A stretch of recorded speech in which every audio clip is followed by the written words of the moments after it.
Benjamin Netanyahou nécessaire ou dangereux. Son nom recouvre les murs, remplit les gros titres et vit sur les lèvres de ceux qui ne se regardent plus dans les yeux.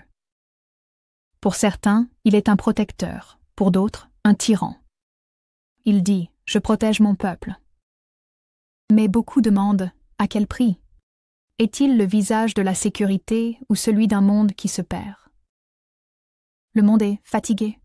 L'humanité se bat pour la terre, pour la foi, pour la sécurité. Les enfants pleurent. Les mères prient.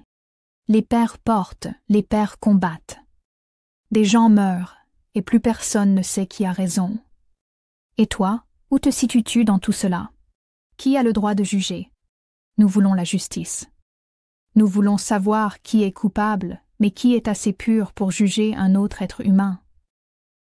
Est-ce le peuple, les médias, les tribunaux des nations? Ou bien sont-ils eux aussi blessés, colorés par la peur, par l'histoire, par l'intérêt? Qui ose juger sans haine, sans vengeance? Peut-être avons-nous besoin d'une autre voix, une voix qui écoute l'ensemble, non pas celle qui crie le plus fort, mais celle qui sert le plus, la vie. Peut-être existe-t-il un autre type de juge, la naissance du juge holistique, ni une personne, ni un code de loi, ni une nation, ni robe, ni drapeau, ni épée, mais une voix, discrète mais limpide. Une conscience qui vit en tout ce qui respire, dans les arbres, dans les enfants, dans chaque larme que personne n'a jamais vue. Ce juge ne demande aucune preuve, aucun contexte, aucune histoire. Elle ne pose qu'une seule question. Ton action sert-elle la vie ou la détruit-elle? Les lois du juge holistique, ce juge ne punit pas. Elle ne connaît ni vengeance, ni vérité politique, ni drapeau, ni passé. Elle juge uniquement selon l'ensemble, sans se soucier de quel peuple, de quel Dieu, de qui a commencé, mais de ce qui restaure la connexion. Ces lois sont anciennes, mais jamais oubliées, jugées sans haine. Considérez chaque être vivant comme égal.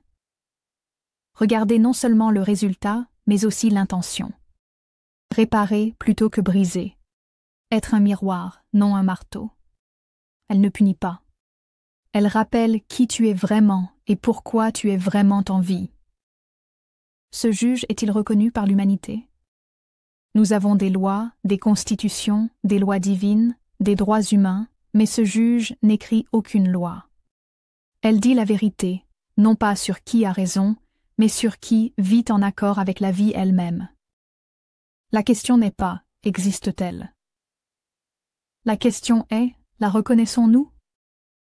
Osons-nous soumettre nos dirigeants à sa lumière? Osons-nous confronter nos propres choix à sa vérité? Ou préférons-nous obéir aux voix qui nous maintiennent dans le confort pendant qu'elles laissent les autres souffrir? Supposons que nous reconnaissions ce juge. Que dit-elle à propos de Netanyahou? Netanyahou dit « Je protège mon peuple », et peut-être le croit-il vraiment. Mais le juge holistique regarde plus en profondeur, non pas les mots, mais ce que ces mots ont engendré. Elle demande « Qui a été protégé? Qui a été brisé? Quelle partie du tout a été entendue et quelle partie a été oubliée ?» Elle voit la peur, mais elle voit aussi ce que cette peur a fait à l'autre. Elle ne demande pas « Étiez-vous dans votre droit ?» Elle demande « Avez-vous servi la vie ?» Les questions que pose le juge holistique, elles n'apportent ni accusation, ni dossier, ni preuve. Elle pose des questions qui tranchent, des questions qui guérissent. Chaque être humain est-il égal ou faisons-nous des exceptions quand cela nous arrange? Quelqu'un peut-il posséder un morceau de terre comme s'il n'appartenait qu'à lui, ou la terre est-elle simplement empruntée par tous en même temps? Les murs apportent-ils la paix ou les construisons-nous par peur de ce que nous ne voulons pas comprendre? La légitime défense reste-t-elle pure si elle détruit la vie d'un autre? Le pouvoir est-il destiné à protéger ou à contrôler? La peur est-elle un guide avisé ou simplement un miroir qui nous appelle à guérir? Le juge holistique n'attend pas notre réponse. Elle observe seulement si nous avons le courage d'écouter. Et qu'en est-il de la promesse de Dieu? Certains disent que Dieu nous a donné cette terre, mais quel genre de Dieu dirait « Ceci est à vous, mais pas à eux » ? Dieu est-il un diviseur ou une source d'unité? Une véritable promesse du Créateur sonne différemment. Non pas « prends-la », mais « prends-en soin ». Non pas « chasse ceux qui y vivent », mais « protège ceux qui vivent ». La terre n'est pas une propriété. La terre est une responsabilité sacrée. Et quiconque parle au nom de Dieu tout en vivant en conflit avec la vie d'autrui ne parle pas pour le ciel, mais contre lui. L'arbre, la loi originelle. Il existe un juge qui ne porte pas de robe, qui ne prononce aucun mot, qui n'écrit aucune loi, et pourtant elle sait tout. L'arbre. Elle vit dans le silence. Elle respire pour tout le monde. Elle ne demande rien, mais elle donne tout. Des fruits à manger, de l'air à respirer, de l'ombre pour se reposer. Elle prend soin des bébés, des personnes âgées, des animaux, des oiseaux, de tous les êtres vivants. Elle ne voit ni religion, ni couleur de peau, ni pays. Elle donne à quiconque est vivant et chaque être humain vit grâce à elle. Nous mangeons ses fruits.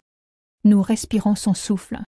C'est ainsi que, au plus profond de nous, nous savons pourquoi nous sommes en vie, pour recevoir et partager ce qui nous a été donné. Et pourtant, on abat les arbres pour faire des clôtures, des murs pour la guerre. Et quiconque prive un autre du souffle, de la nourriture ou de l'espace que l'arbre partage librement avec tous, vit à l'encontre de la loi de l'arbre et de la loi du Créateur.